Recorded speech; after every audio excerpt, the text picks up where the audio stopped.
जनमत की पुकार में आपका स्वागत है। कांग्रेस ने महाकुंभ भगदड़ पर बीजेपी के झूठ को लेकर खड़े किए गंभीर सवाल। उत्तर प्रदेश कांग्रेस अध्यक्ष अजय राय ने भारतीय जनता पार्टी सरकार पर लोगों से झूठ बोलने का आरोप लगाया है। खासकर महाकुंभ भगदड़ से जुड़े आंकड़ों और मुआवजे को लेकर राय ने कहा कि सरकारी आंकड़े और जमीनी हकीकत में बड़ा अंतर है। अजय राय ने दावा किया कि सरकार ने अभी तक महाकुंभ से संबंधित कोई आधिकारिक आंकड़ा जारी नहीं किया है। उन्होंने बताया कि सरकार ने भगदड़ में 37 मौतों की पुष्टि की है, जबकि एक रिपोर्ट के अनुसार मरने वालों की संख्या 82 थी। मुआवजे के वितरण पर सवाल उठाते हुए अजय राय ने कहा कि सरकार ने 36 लोगों को 25-25 लाख रुपए और 26 लोगों को 5-5 लाख रुपए दिए।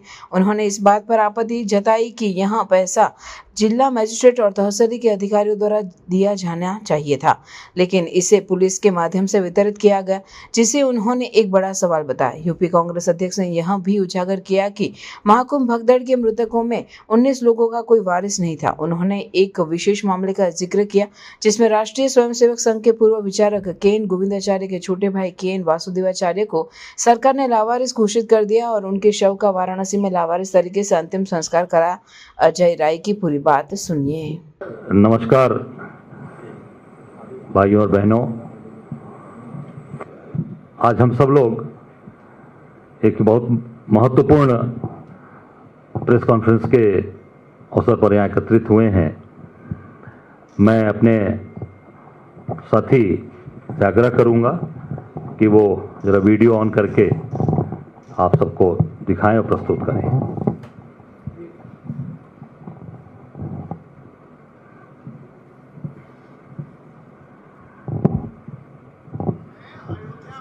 हम आज रामपथ का एक दौरा लेंगे। उस पर कितनी शराब की दुकान है? ठेका नंबर 1 मिलिट्री मदिरा एवं बियर, लेफ्ट हैंड साइड पर एक और दुकान दिखी। शहर का नाम अयोध्या है, रास्ते का नाम रामपथ है और शराब और मैखानों का ये आलम। एक और दुकान जस्ट मदिरा। लीजिए साहब, लिकर वाला स्कॉच बियर अयोध्या में दुकान नंबर 5। भीड़ जमी हुई है। ये जो रामपथ है, इस पर हर किलोमीटर पर एक ठेका है और वो देखिए सड़क के दूसरी तरफ 6वां ठेका। अयोध्या के एंट्री पॉइंट में इस तरीके के बियर के कैन पड़े रहते हैं। 7वां किलोमीटर है ये जब हम अयोध्या से चले हैं और ये 7वां ठेका है। सरकार कहती है पीने नहीं देंगे, लेकिन अनुमति देने वाली भी सरकार है और ये काम किसी और का नहीं, उत्तर प्रदेश की सरकार का। ये श्री राम के नाम पर बेचा जा रहा है जाम। ये अयोध्या नगरी जो भगवान श्री राम की जन्मस्थली, जिसको इन्हीं की नगर निगम कार्य समिति ने 1 मई 2025 को पूरे 13 किलोमीटर के मार्ग पर इसे प्रतिबंधित किया गया था। और आज आप देख रहे हैं कि यहां पर मदिरा की दुकानें अयोध्या भगवान राम की जन्मभूमि पर ये शराब की दुकानें खोली गई हैं। इसमें एक स्थान है साहबगंज, दूसरा अंगूरी बाग, तीसरा विकासगंज और अयोध्या कैंट बस स्टेशन के पास इस शराब की दुकानें संचालित हो रही हैं। ये पूरी तरीके से जो अयोध्या को सरकार बड़ी बड़ी बात यूपी के मुख्यमंत्री आदित्यनाथ जी के द्वारा की गई कि यहां पर प्रतिबंध लगाया गया, इसे बंद किया गया, और ये आज आपके सामने चीजें आ गई। और मैं समझता हूं कि ये पूरी तरीके से ये सरकार शराब से केवल पैसे कमा रही है और हर स्थान पर पूरे प्रदेश के गलियों में, गांवों में 4-4 दुकानें हर गांव में, और भगवान की नगरी अयोध्या में आप देख सकते हैं कि पूरी तरीके से इसको इन्होंने मदिरामय बना दिया है। और इसको पूरी जितनी भी इनके सरकारी आंकड़े हैं, सरकार के ही जो नगर निगम ने प्रतिबंध लगाया था, उस सरकार ने इसको चालू करने की इनको अनुमति दी है। ये मैं समझता हूं कि पूरे अयोध्या वासियों का और पूरे जो हिंदुत्व की बात करने वाली सरकार है, ये निश्चित तौर से सबके माथे पर कलंक है। ये दूसरा, मैं कहूंगा कि वीडियो और जरा जारी दिखा दें जिसमें सरकार आंकड़े छुपाई है और लगातार सरकार ने देश की जनता से और आप सबसे झूठ बोला है।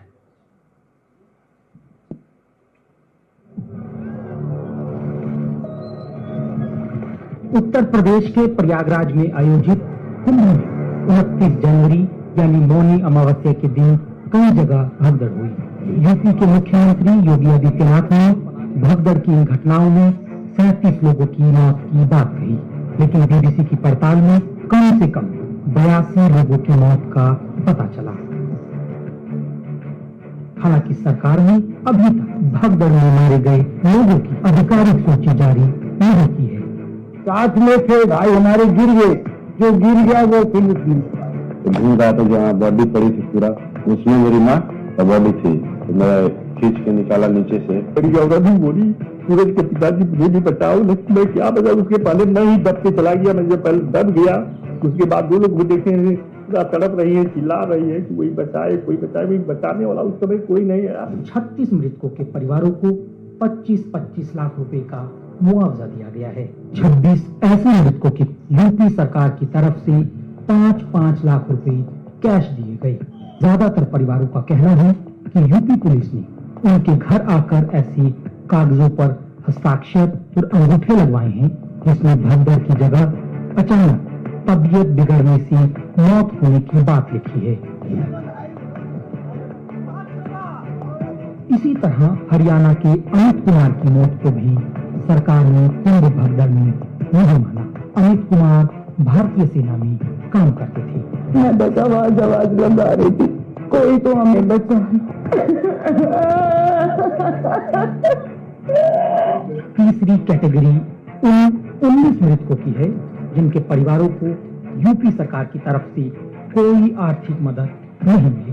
कुंभ भगदड़ को 4 महीने से ज्यादा का वक्त बीत गया है, लेकिन अभी भी कम से कम 50 ऐसे परिवार हैं जो इस बात का इंतजार कर रहे हैं कि यूपी सरकार उनके परिजनों की मौत की सच्चाई को स्वीकार करे। आपके सामने आपने देखा ये पूरी प्रस्तुति थी जो सरकार अपने देशवासियों से और अपने सभी इस देश के जो हमारे साथी हैं, भाई हैं, उनसे पूरी तरीके से झूठ बोल रही है। सरकारी आंकड़े बनाम जमीनी सच्चाई महाकुंभ का आपने देखा, ये भयावह तस्वीर। इसमें जो सरकार ने अभी तक कोई आंकड़े जारी नहीं किए, अभी तक कोई आंकड़े नहीं जारी किए हैं। जो 29 जनवरी को घटना घटी और कई जगह पर ऐसी घटनाएं घटी, इसमें 37 लोग तो ये बता रहे हैं, पर जो रिपोर्ट आ रही है एक प्रमुख समाचार समूह की तरफ से कि उसमें 82 लोग मरे हैं, जिसकी उन्होंने जाकर जमीनी सच्चाई गांव में, घर में, परिवार में जाकर जानकारी की है। और इन्होंने 25 लाख रुपए दिए 36 लोगों को, 5-5 लाख रुपए दिए इन्होंने 26 लोगों को। और कौन दिया? राजस्व का कोई अधिकारी नहीं गया था वहां पर, पुलिस के लोग जाकर, और किस मद से इन्होंने पैसे दिए, और पुलिस को देने का अधिकार ही नहीं है। पैसा अगर देने का अधिकार सरकारी व्यवस्था में है तो वो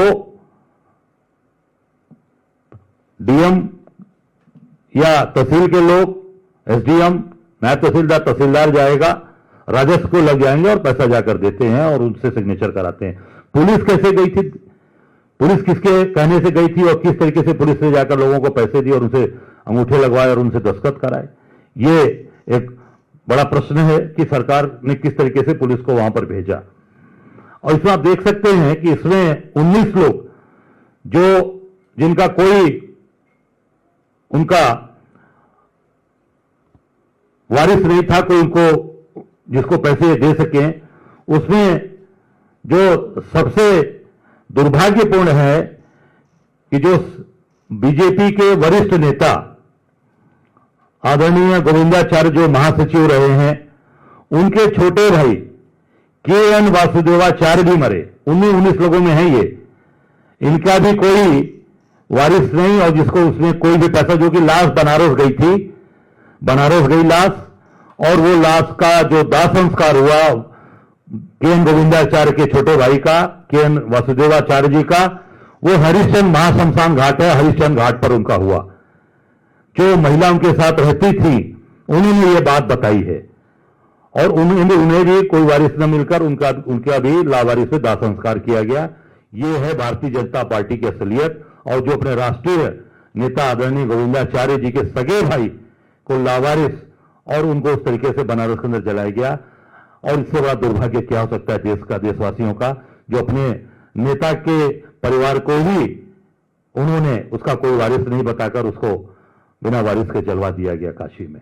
ये मैं समझता हूं कि सरकार की पूरी सच्चाई, जो जिस तरीके से उत्तर प्रदेश की सरकार एक अयोध्या के अंदर जैसा इन्होंने जो यहां पर हिंदुत्व की बात करके और बड़ी बड़ी बात कर पूरे प्रतिबंध लगाने की, एक तरफ नगर निगम प्रतिबंध लगाता है, दूसरी तरफ सरकार शराब के ठेके खोलने का आदेश देती है और शराब के ठेके खोले जाते हैं।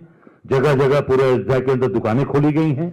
और दूसरा, महाकुंभ में जो भगदड़ हुई उसमें अपने ही राष्ट्रीय महासचिव के सगे भाई को इन्होंने वहां पर लावारिस घोषित करके उनकी डेड बॉडी जलवाई गई। ये और पूरी तरीके से आंकड़ा अभी तक नहीं दिया गया। जो 82 लोगों की रिपोर्ट जारी हुई है उसको भी पूरा इन्होंने छिपाया, 37 कहा। और उसमें तमाम सरकारी अधिकारी कर्मचारी, एक वहां पे गाजीपुर के अंजनी राय थे, वो भी उसी भीड़ का हिस्सा दबके मरे दरोगा थे, उसको भी दिखा दिया। उनके घर गया था, वो गांव गाजीपुर के रहने वाले थे बसुका के, उनको भी दिखा दिया कि भीड़ से वो हार्ट अटैक हो गया, उनका हार्ट अटैक से उनकी मृत्यु हुई थी, पर हार्ट अटैक से नहीं हुई थी, वो भीड़ के दबाव के क्योंकि बचाने में लगे थे और बेचारे वहां पर शहीद हुए। सरकार ने उनकी भी, सरकारी कर्मचारी दरोगा की भी सुधि नहीं ली और उनको भी उसी लिस्ट में डाल दिया। मैं समझता हूं कि ये सरकार पूरी तरीके से आम जनता से झूठ बोल रही है, आम जनता के लोगों को केवल और केवल ठगने का काम। और तो और गेरुआ वस्त्र पहनकर, इतने बड़े गोरखनाथ पीठ के संत हैं, गेरुआ पहनकर ये प्रदेश की जनता और देश की जनता से झूठ बोल रहे हैं। धन्यवाद। कोई सवाल हो तो इसी संदर्भ में कोई सवाल हो तो ये दोनों संदर्भ में आप मुझसे कोई सवाल पूछ सकते हैं।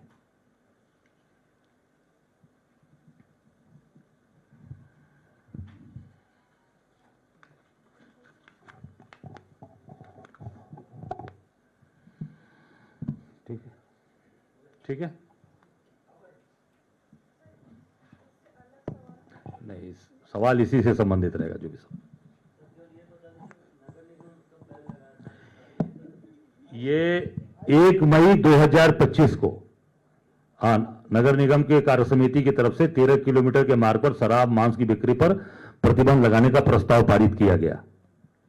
जी धन्यवाद, बहुत धन्यवाद, शुक्रिया। अगर आपने हमारा अभी तक चैनल सब्सक्राइब नहीं किया है तो कृपया चैनल सब्सक्राइब कर लें, लाइक करें, शेयर करें, कमेंट करें। तो मिलते हैं फिर किसी और खबरों के साथ। नमस्कार।